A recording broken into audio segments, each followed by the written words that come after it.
together is really a problem, right? Right. And you're saying that's because it triggers like some dopaminergic type pathway in the brain that triggers hypophagia. Like, what is it about? And if we think about all most of the processed food, chips, cupcakes, donuts, pizza, like all those foods that people generally overconsume, high in energy, low in satiety, but then you said they have like an addictive element to them. Right. Well, there have been a lot of studies where they ask people to rate which foods they felt most addictive to, or that they overate the most, or that were the most problematic.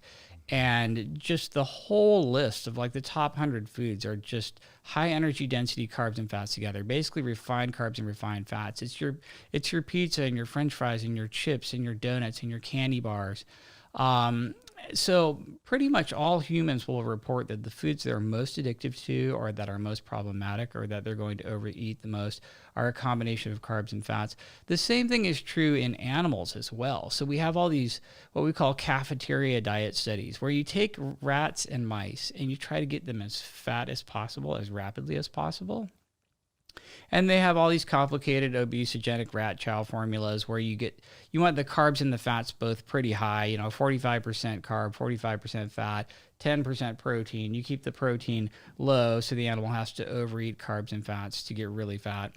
And we've created obesogenic rat chow that's the most fattening thing to animals. And it's this equal mixture of high carb and high fat together. But we've also done these cafeteria diet studies where they basically just feed junk food to rats and mice.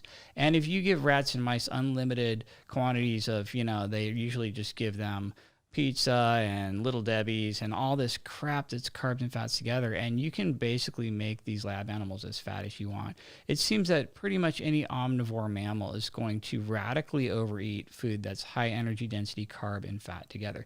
Doesn't work with just carbs, doesn't work with just fat. You give an omnivore mammal a high energy density carb and fat together, it's going to automatically eat by 30 or 40% of calories. Now, some of these animals are lucky enough that they can have an adaptive thermogenesis where they just have more activity and burn it off and stay kind of thinnish, but most of them just balloon up and become obese.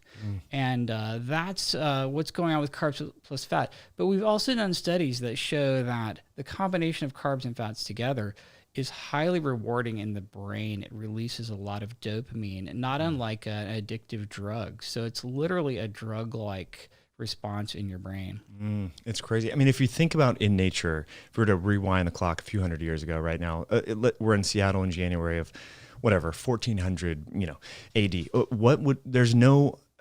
Maybe I'm missing something, but a high carb and high fat together, we would have to almost go south to get avocados and fruit, or coconuts and And so if you think about it, there's the potato diet where people just eat white potatoes, and then some people will say, some anti-keto people will say, well, how do the Okinawans or how do other countries that eat a lot of rice stay lean if this whole carbohydrate insulin model of obesity was true? And what I'm thinking as you're talking is there's an absence of fat together with that, right? You have a little bit of protein in the form of fish, and then maybe white rice. You don't have the corn oil, the soy oil, all the processed oils that we put in our modern food. Is that kind of what we're talking That's about? correct. Basically, in these high carb societies, fat is decreased by an equivalent amount, and people can get away with that. That does work. I will be the first one to admit it, that you can absolutely pull off a high carb, low fat diet.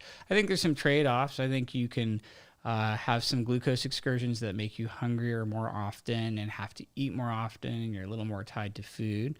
But as long as you keep the fat low by an isocaloric amount, you're going to get by.